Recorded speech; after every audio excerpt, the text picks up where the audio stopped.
हम जब इस लाइन में आए थे चमड़ी मोटी रख के आए थे। मैं पक्ष विपक्ष नहीं बात करता, ना हम डरने वाले हैं तो ना हम झुकने वाले हैं। गर्दन कट जा सकती है, लेकिन देश की एकता और अखंडता के लिए जाबाज तरीके से बतौर कांग्रेस का सिपाही होने के नाते भाईचारे को मजबूत करने के लिए और रियासत का दर्जा वापस लेने के लिए पूरी जान लगा देंगे। मैं समझता हूँ ये भाजपा वाले लोग हैं, पक्ष विपक्ष की राजनीति करते हैं। कोई भी हो, कोई भी एलजी साहब को मुकेश पंडिता की शहादत के बाद भी सबक और समझना चाहिए कि जो उनके नीचे करिंदे यहाँ पे बैठे हैं किस ढंग से हालात को ख़राब करने की कोशिश करते हैं। अगर कोई लूप होल हो तो उसको फौरी तौर पे प्लग किया जाए। अगर लूप होल उसके सिक्योरिटी लैब्स में था कि वो सिक्योरिटी वाले नहीं गए, आपका लॉकडाउन क्या कर रहा था एलजी साहब, ये चर्चा का विषय है। भाजपा के नेता फोटो सेशन तक सीमित हैं, कभी किसी प्राइमरी हेल्थ सेंटर में। भाई आप लोग सरकार में रहे हो, आपके पास कितने मंत्री जो पूर्व मंत्री हैं वो हेल्थ के रहे हैं, वो क्या करते रहे हैं जम्मू कश्मीर में 7 साल आपने पीडीपी के साथ सरकार मिलाते हुए। इंफ्रास्ट्रक्चर तो बिल्डिंग तो आपने कोई खड़ी करनी नहीं थी।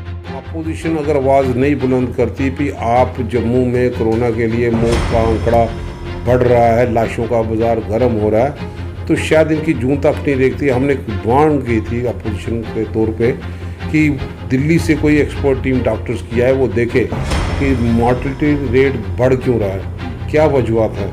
तो वो टीम भी आई, ये अपोजिशन को क्रेडिट था। राशन जो दुकानों पे बंद था, अपोजिशन ने आवाज़ बुलंद की। 1 तारीख से लेकर 10 तारीख तक कहीं भी राशन नहीं था। नमस्कार, मंकी टाइम्स में आपका स्वागत है। मैं हूं नागेंद्र जम्वाल। इस समय मेरे साथ कौन है, तारीफ़ कराने की ज़रूरत नहीं है क्योंकि जग जाहिर है ये कौन शख्सियत हैं। जाने माने पॉलिटिशियन, आपको बता दें एक्स मंत्री भी रह चुके हैं। काफ़ी तजुर्बा जो है इनको जम्मू कश्मीर का है। इनसे हम जानकारी लेंगे कि मौजूदा हालात किस तरह से बने हुए हैं। आखिर जो गरीब परिवार है वो क्यों गुहार जो है वो लड़ा रहा है कि हमारे पास खाने को कुछ भी नहीं है, जो मौजूदा प्रशासन है वो हमारी मदद नहीं कर रहा है। हालांकि अगर बात की जाए भाजपा सरकार की या फिर भाजपा के जो जितने भी प्रतिनिधि हैं दिखते हैं अखबारों पे और फ़ोटोज़ की राशन बांट रहे हैं या कुछ कर रहे हैं, लेकिन सवाल यही उठता है कि आखिर क्या कसूर है गरीब परिवारों का। हमारे साथ भल्ला जी जुड़ चुके हैं, रमन भल्ला जी। इनसे जानकारी लेंगे और समझेंगे, जानेंगे और ये भी इनसे जानकारी लेंगे कि मौजूदा हालात में कैसे हमने लड़ना है। भल्ला साहब, पहले तो आपका स्वागत है। बहुत बहुत शुक्रिया आपका। भल्ला साहब, सीधा सा सवाल है, गरीब परिवार का क्या कसूर? मैं समझता हूँ गरीब परिवार का उनके आंकड़े यहाँ पे हैं और सरकार को यहाँ पे चाहिए था कि जो इनके पास ऑर्गेनाइज सेक्टर हो या अनऑर्गेनाइज सेक्टर हो, लेबर डिपार्टमेंट इनके पास है, जितने भी ऐसे लोग हैं जो पूरी कहीं पे भी एडमिनिस्ट्रेशन हो, लेकिन जम्मू की बात करूँगा कि अर्बन पुअर पॉपुलेशन बहुत ज़्यादा यहाँ पे है। और मेरे वो जो दिहाड़ीदार वाले लोग थे, क्योंकि प्रॉपर तौर पे लॉकडाउन एक दिन खुलना और दूसरे दिन तो रेडी वाला सिलसिला तो अभी प्रॉपर तौर पे शुरुआत नहीं हुई, लेकिन उनका सिर्फ सरकार की तरफ से राशन 2 महीने का मुहैया करवाना राशन डिपो के माध्यम से, वो पूरा बंदोबस्त नहीं था।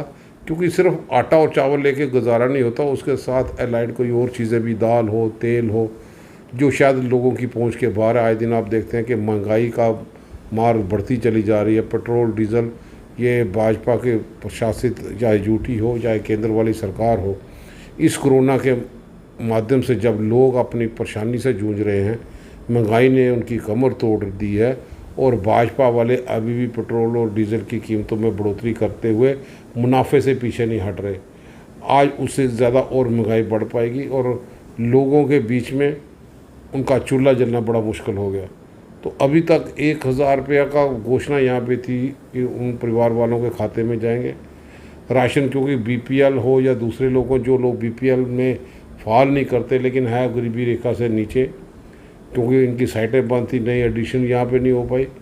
इसलिए हम चाहते थे कि ये इस कोरोना की बीमारी में इन चीज़ों को रिलैक्स करके जो भी ज़रूरतमंद हो वो बगैर राशन के ना रहे, सरकार उनको डोर स्टेप पे पहुँचाने का प्रयास करे। और भल्ला साहब, इस चीज़ पर राजनीति नहीं होनी चाहिए, क्योंकि काफ़ी ये नज़र आता है कि राजनीति जो है, चाहे अपोजिशन वाले हों चाहे सरकार पक्ष के लोग हों, वो राजनीति ज़रूर खेलते हैं इस चीज़ में, क्योंकि ये तो इंसानियत की बात है। अपोजिशन तो इनको आई ओपनर है अपोजिशन अगर आवाज़ नहीं बुलंद करती कि आप जम्मू में कोरोना के लिए मौत का आंकड़ा बढ़ रहा है, लाशों का बाज़ार गर्म हो रहा है, तो शायद इनकी जून तक नहीं देखती। हमने मांग की थी अपोजिशन के तौर पे कि दिल्ली से कोई एक्सपर्ट टीम डॉक्टर्स की आए, वो देखे कि मॉर्टलिटी रेट बढ़ क्यों रहा है, क्या वजूहत है। तो वो टीम भी आई, ये अपोजिशन को क्रेडिट था। राशन जो दुकानों पे बंद था, अपोजिशन ने आवाज़ बुलंद की। पहली तारीख से लेकर 10 तारीख तक कहीं पे भी राशन नहीं था। वो बायोमेट्रिक को लेके अडामेंट थे। हमने कई बार एलजी साहब से और जो कमिश्नर सेक्रेटरी उससे डिवीजनल कमिश्नर साहब की इन्वॉल्वमेंट हुई और लोगों को बताया कि इस कोरोना के बीमारी में तब तक रिलैक्सेशन कर दे जब तक सिचुएशन इंप्रूव ना होगी, क्योंकि कई राशन डीलर संक्रमित हो गए, वो भी इसमें शामिल यहाँ पे हो गए, तो मुश्किल यहाँ पे हो गया था। और इस तरीके से हम कामयाब हो गए राशन दिलवाने में भी। और आज हम अगर गुहार लगाते हैं फिर प्रशासन से पूछते हैं कि आप भाजपा के नेता फ़ोटो सेशन तक सीमित हैं, कभी किसी प्राइमरी हेल्थ सेंटर में। भाई आप लोग सरकार में रहे हो, आपके पास कितने मंत्री जो पूर्व मंत्री हैं वो हेल्थ के रहे हैं, वो क्या करते रहे हैं जम्मू कश्मीर में 7 साल आपने पीडीपी के साथ सरकार मिलाते हुए। इंफ्रास्ट्रक्चर तो बिल्डिंग तो आपने कोई खड़ी करनी नहीं थी। साहब ये चीज़ आप मानते हैं कि जब कश्मीरी यहाँ पर थे, कश्मीरी सियासत जब लीडर्स यहाँ पर थे, उनकी सोच दूर अंदेशी थी, उन्होंने अपने वहाँ पर हॉस्पिटल्स में सब कुछ इक्विपमेंट्स वगैरह बिल्कुल A1 टाइप के लगाए। और जम्मू की बात करेंगे, अगर इन लोगों के, आपकी सरकार भी रही है, वहाँ के भी मंत्री रहे हैं, लेकिन उस टाइप का इंफ्रास्ट्रक्चर नहीं दे पाए। हमने जो बनाया था, हमने इंफ्रास्ट्रक्चर तो खड़ा कर दिया, बिल्डिंग वगैरह बनी। आज नेशनल हेल्थ मिशन के तहत कितने अस्पताल यहाँ पे बने, और उसके तहत ही अगर गांधीनगर की बात करें तो मदर चाइल्ड हॉस्पिटल वहाँ पे बना। जीबी पंत अस्पताल हमारे टाइम पे राजू आए थे, वहाँ पे संगे बुनियाद रखे थोड़ा सा। और बड़े अफसोस की बात है कि यहाँ के विधायक हों या डिप्टी सीएम हो, आप 2018 के बाद जीबी पंत में जो ऑफिशियल सपोर्ट के साथ डॉक्टर चलते थे, वो सारे डॉक्टर्स की पोस्ट विड्रा कर गई और आप खामोश करके बैठे रहे। आप मेरे गांधीनगर के साथ जो अस्पताल था, राजीव गांधी अस्पताल, हमारे लोगों को बेवकूफ़ बनाते हैं भाजपा के लोग, हमने किया। भाई आप लोगों के खिलाफ तो जांच होनी चाहिए कि 100 बेड का अस्पताल 50 में क्यों तब्दील हो गया। गुलाम नबी आज़ाद ने पत्थर 100 बेड का रखा है, उमर अब्दुल्ला चीफ मिनिस्टर वहाँ पे 100 बेड का रख गया है, लेकिन मौके पे 50 बेड हैं। जब हमारे आदमी जो रहनुमा कमज़ोर होगा तो फिर ये हालत होगी। कहीं ये तो नहीं सोचते कि जम्मू वाले बीमार नहीं पड़ेंगे? नहीं, उन्होंने ये सोचा था कि थाली यहाँ पे सब लोगों ने बजाई है, थाली और मोमबत्ती जला के कोरोना तो भाग जाएगा, तो हम चुप करके आराम से सो जाएंगे। लेकिन वो कोरोना थाली से तो भागा नहीं। मकसद ये है कि आप ऑक्सीजन सिलेंडर भी प्रॉपर तौर पे प्लांट नहीं लगा पाए, इतना पैसा भी आपके पास था, आपके वेंटिलेटर है, अपना फॉलोअप नहीं रखा, वेंटिलेटर आज कहीं पे चलता नहीं था, स्टोरों में पड़ा रहा। लोगों को एक एक जगह पे वेंटिलेटर की ज़रूरत थी। आज अफसोस की बात यह है कि प्रशासन से आपके ज़रिए गुहार लगाता हूँ कि मेहरबानी करके आप ये बताएं कि शराबों की दुकानों पे इतना जमावड़ा है, और कल रजौरी में भी 17 साल से नीचे नौजवानों में कई केसेस आए। ये चौंका देने वाली बात है। भाजपा चुप क्यों बैठी है? ये भाजपा प्रशासित यूटी है। आपकी कई जगह पे टेस्टिंग भी कम हो गई आंकड़े गिराने के लिए, क्योंकि लोगों में गुस्सा बढ़ा था। भाजपा के अध्यक्ष को हो, एमपी को हो, सुंदरमणि में लोगों का गुस्सा बर्दाश्त करना पड़ा। लोगों का यहाँ पे रानी तला डगियाने में जो यहाँ का पुराने आदमी थे, कोई आदमी अभी आपने कहा कि इन लोगों ने जानबूझ के आंकड़े गिराए। बिल्कुल, मैं समझता हूँ कि अगर टेस्टिंग प्रॉपर होती तो आंकड़े, लेकिन हम फिर भी ठीक है क्या ये महसूस करते हैं कि हम तो चाहते हैं कि कोरोना बिल्कुल ज़ीरो पे आ जाए। आंकड़े कम करने से वो मसला नहीं होगा। और दूसरी तरफ से रजौरी में आप देखें कि नौजवानों में, और आज भी 18 साल से ऊपर वाले लोगों को वैक्सीन अवेलेबल प्रॉपर नहीं है, कई जगह पे सेंटर बंद हैं। प्रशासन को, एलजी साहब को अपने ऑफिस का इस्तेमाल करते हुए फौरी तौर पे बंदोबस्त यहाँ पे करना चाहिए, ताकि तीसरी लहर का इंतज़ार ना करें। क्योंकि रजौरी का ये आई ओपनर है कि नौजवान बच्चों पे अगर वहाँ पे संक्रमित हो सकते हैं, तो पुंछ या बाकी फार फ्लंग एरिया में, देहातों में क्या हालत यहाँ पे होगी। सिर्फ खाली बेड लगाने से कि हमने पंचायत लेवल पे कर दिया, वो टोन अप नहीं होगा। उसके साथ पूरा वेल ट्रेंड स्टाफ होने की भी यहाँ पे ज़रूरत है।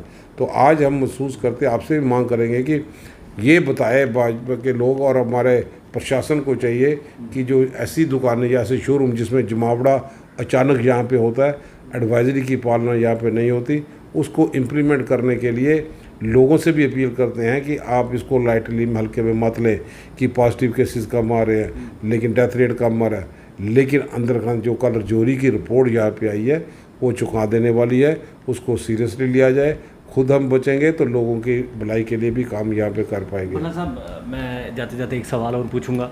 जब आप दूर दराज इलाकों में जाते हैं राशन बांटने के लिए, कुछ भी, जब वहाँ आप जो पब्लिक से मिलते हैं, क्या महसूस करती है पब्लिक? क्या कहती है कि भल्ला साहब आप तो चलो डे 1 से, जब पहली लहर थी तब से आप जो है ये कार्य कर रहे हैं बिना रोक टोक के, पब्लिक का क्या सोच है? लोग बहुत परेशान हैं। मैक्सिमम ज़्यादातर लोग बैकवर्ड क्लासेस से, एससी कम्युनिटी से और मिडिल क्लास लोग से भी हैं, जो शर्म के मारे बोल नहीं सकते लेकिन इंटरेक्टली कन्वे करते हैं भाई प्रॉब्लम क्या है।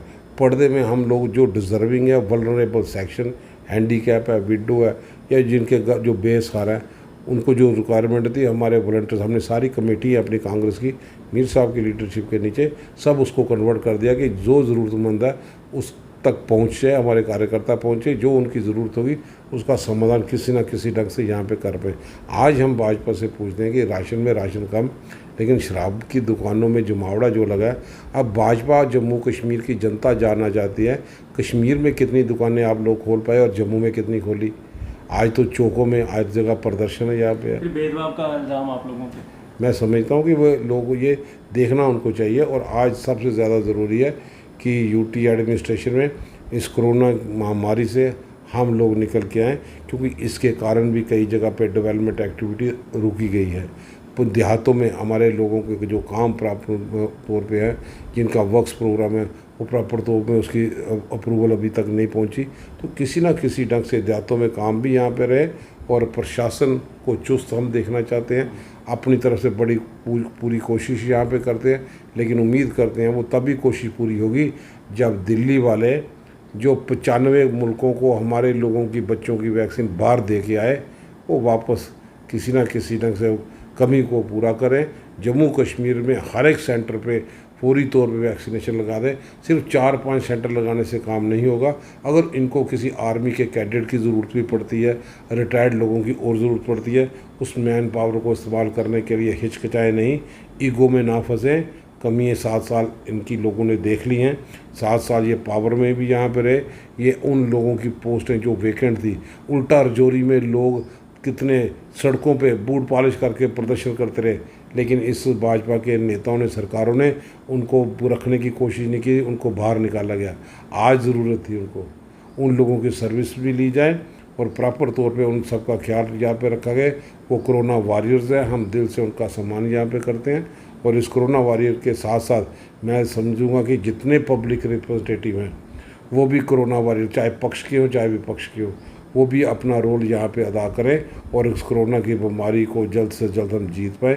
और आज के इस मौके पे सबसे ज़्यादा ज़रूरी ये भी है कि अगर हम सिक्योरिटी सिनेरियो पे बात ना करें, बड़े अफसोस की बात है, आज होम मिनिस्टर को बयान देना चाहिए।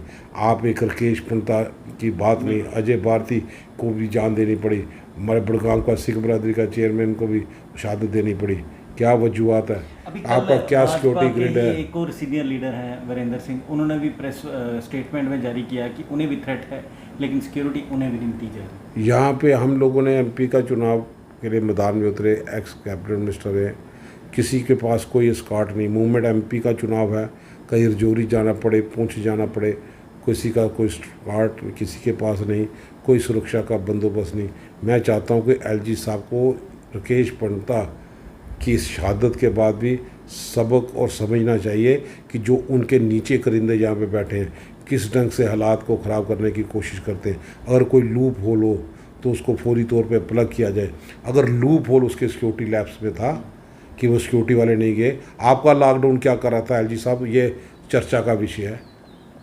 वहाँ पे लॉकडाउन था, इस ढंग से प्रेजेंस होना और एक नौजवान साथी की शहादत होना, और मैं समझता हूँ ये डेमोक्रेटिक इंस्टीट्यूशन, डेमोक्रेटिक सेटअप में बहुत बड़ा धक्का पहुंचाने की बात यहाँ पे है। इसको हल्के में नहीं लिया जा सकता। ऐसी वारदात कहीं और ना हो पाए, फौरी तौर पे आपको उस परिवार वालों से मिलके जो बंदोबस्त को करना चाहिए। लास्ट टाइम आपको भी थ्रेट आई थी एक मिलिटेंट ग्रुप से, टेररिस्ट ऑर्गेनाइजेशन से, ख़ास तौर पर आपका नाम लिया हुआ था और बाकी भी नाम थे, हमको चिट्ठी यहाँ पे आई थी और उस चिट्ठी के बाद, क्योंकि हम तो विपक्ष के हैं, कितना आपके लिए इन्होंने कुछ किया? कुछ भी नहीं, सारा विड्रा कर लिया। अगर हम इनको ये बोलते हैं कि हमने रजौरी पुंछ में मूवमेंट के लिए जाना है तो एक स्कार्ड नहीं। मैं समझता हूँ ये भाजपा वाले लोग हैं, पक्ष विपक्ष की राजनीति करते हैं, कोई भी हो, कोई भी नेता हो। आखिर में मैं एक चीज़ दोबारा पूछूंगा, वही सवाल मैंने लास्ट टाइम भी पूछा था, आज भी पूछूंगा। रमन बल्ला को डर लगता है?